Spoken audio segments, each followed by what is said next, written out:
Assalomu alaykum. Abu Ali sinf kutubxonasiga xush kelibsiz. Ismingiz nima?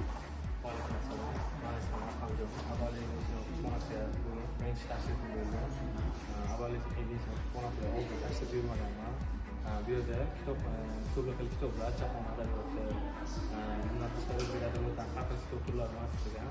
Menga juda ham yoqdi. Bugun birinchi tashrifim bo'ldi. Juda ham katta taassurotga bo'ldi. Men do'stlarimga ham taklif beraman albatta. Bundan keyin kelishni aytamiz. Sizga juda rahmat. Sog' bo'ling.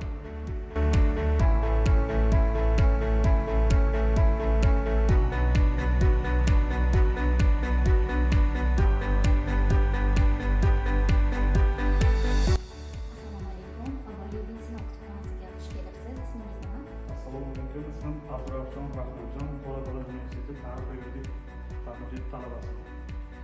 Kutubxonamiz haqida taassurotlaringizni aytib o'tsangiz. Kutubxona juda yoqdi, o'zimizga kerakli ma'lumotlarni va kitoblarni topdik, darsliklar ham albatta topildi. Shu yerda o'tirib bemalol darsimizni qilib, ustoz bergan topshiriqlarni bajardik. Kattakon rahmat.